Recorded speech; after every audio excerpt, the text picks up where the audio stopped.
David Brewster here with a new episode of Breaking Chords, and this is Steve Morse open-voiced arpeggio secrets. And I've had some requests to feature more of Steve's music, and if you search around on my channel, you'll find there's a lot of Steve represented here. There's chord play episodes for Steve himself, also Dixie Dregs in Kansas. There's Three for All episodes, soloing secrets episodes.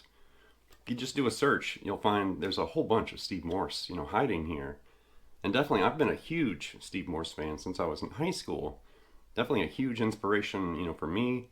And way back then, I was studying classical guitar, and I was inspired by Randy Rhoads, and of course Yngwie, initially with that. But then I noticed Steve Morse, and that inspired me even more with the, classical stuff, acoustic stuff, and then also just his diversity in different styles. That was a direct influence on me because I was already well versed with rock and a big metalhead and a shredder. But then I realized, wow, classical and jazz, country, acoustic stuff, definitely a huge influence. And I was watching Steve kind of whip out all those different styles. Definitely a brilliant musician.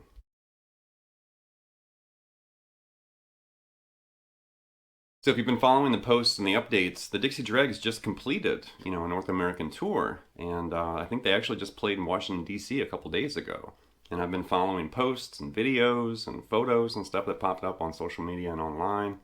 And that's very exciting to see the Dregs return to the concert stage. And I originally saw the Dregs, they opened for Dream Theater, and that was back in 2000. That was 24 years ago. And it was surreal to see the Dregs open for Dream Theater. Of course, T. Lavitz with the Dregs back then too. That was a phenomenal concert. And this episode is going to basically attack and approach, Steve's open-voiced arpeggios. And Steve's not the only one that likes using open-voiced arpeggios. There's a lot of players out there that use this, in jazz and classical and different styles of music. But in the rock realm, you can also catch Eric Johnson doing this a lot too.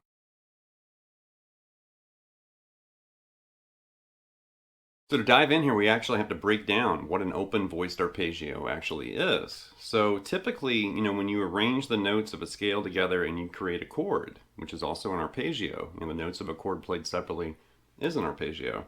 But normally it's closed voice as far as what you normally run into right off the bat.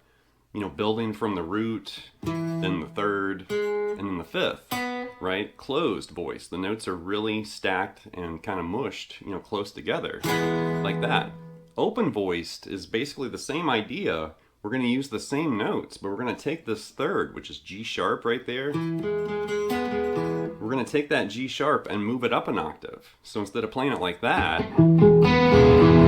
take that G sharp and we're going to rearrange it like this. And that G sharp is now the top note. And that kind of opens up the sound of that arpeggio, which, hence the name open-voiced. But instead of that closed voice sound, now we have this open,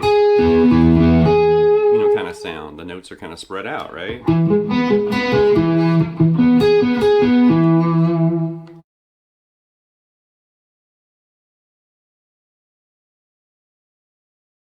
So there was major right here, right? And the notes there, E, B, and G sharp up on top. So what about minor? All we have to do is just change that original triad, change that G sharp to G. Right? There's, an E minor triad, and then here's an E minor arpeggio open voiced. Take that G, move it up an octave right there, and you've got that. Now with both of those fingerings, this one for, E major and that one for E minor, they're going to mimic the look and the feel of bar chords, right? That kind of feels like E major, like that. And that kind of feels like E minor, like that, right?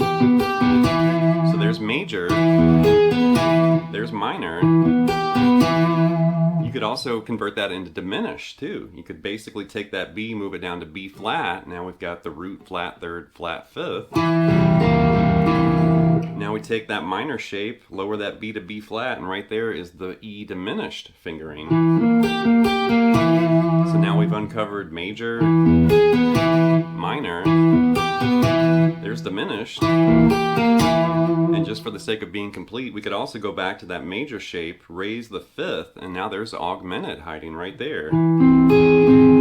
Right? Augmented, major, minor, and diminished.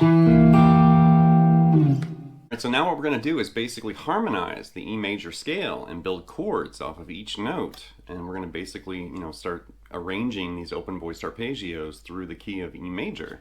So if we do that, let's start with the scale. Here's the E Ionian. Notes there are E, F sharp, G sharp, A, B, C sharp, D sharp, and E, right? There's E major. Now let's take this, we're going to basically arrange this in 3 different areas or 3 different string groups on the guitar. So we're going to start on the top, and we're going to basically start with this, D string, G string, and high E string arrangement. And we're going to basically relocate this E open voiced arpeggio right here. We're going to rearrange it right here, right? So there's E major rearranged like that. Now the next chord or the next note, from the scale, which is turned into a chord, is F sharp. That's going to be F sharp minor, which is right here. So F sharp minor. Next is G sharp. That's G sharp minor. Next is A. That's A major. Next is B. That's B major. Next is C sharp. That's C sharp minor. Next is D sharp. That's D sharp diminished. And then finally there's E major again, way up there, an octave higher than where we started. So there's E major, F sharp minor, G sharp minor, A major, B major, C sharp minor, D sharp diminished, and E major again. These are really interesting because, once again, they're, spreading the notes out of that arpeggio, and you have this interesting, kind of sound, just kind of picking through them. You could start doing like a doubled kind of thing.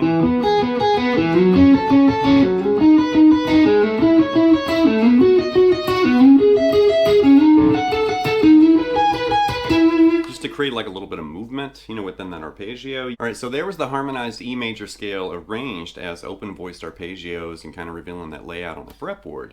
And one thing I like to do with this as a warm-up exercise, or maybe even as a lick idea, is apply a slip and slide approach and kind of weave between those different fingerings and arpeggios. Something like this.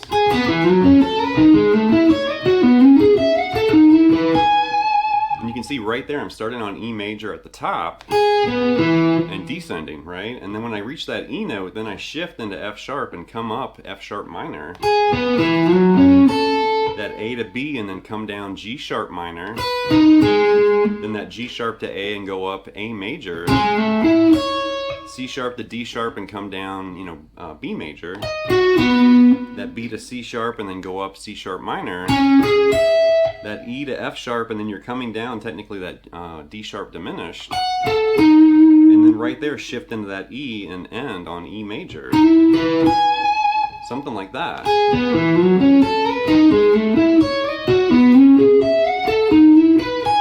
And you can actually go back down.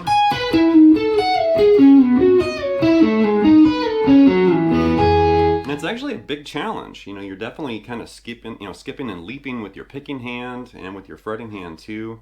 And, kind of weaving and shift sliding, and you have to think in advance, like what's next and what's the fingering I have to use. So definitely, it's a big challenge, and it sounds cool too.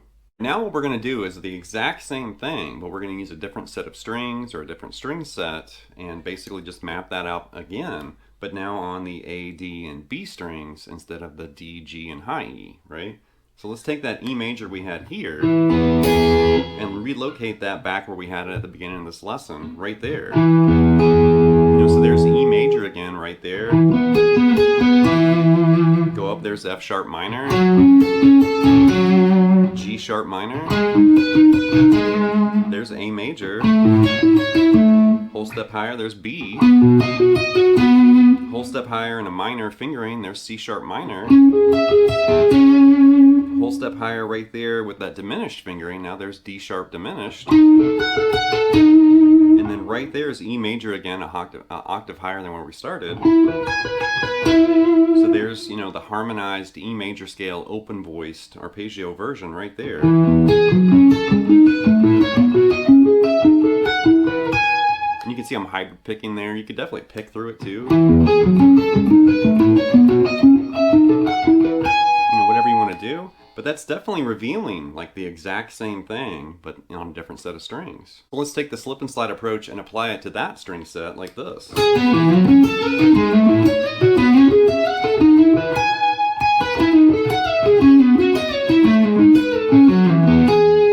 same idea we had on the different set of strings, but right there.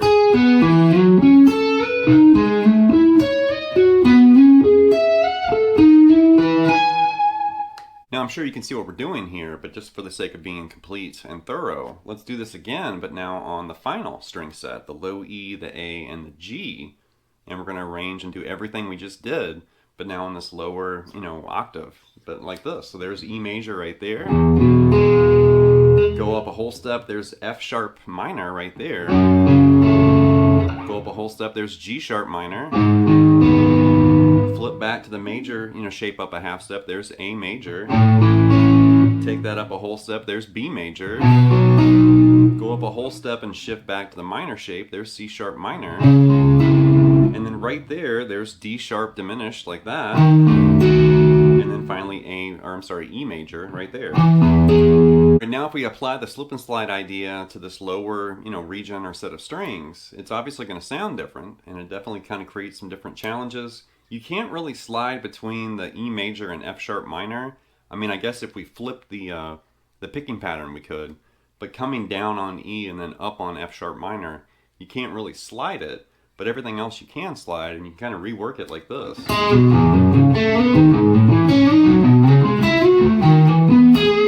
One more time right there, kind of slow.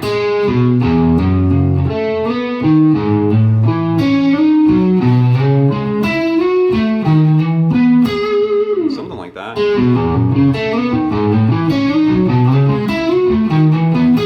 And I just like the way that sounds. It has a very interesting intervallic kind of jumpy sound because it's leaping. It's descending and then ascending, and you're slipping and sliding and shifting, and you can hear it. It's really interesting, but I like that. And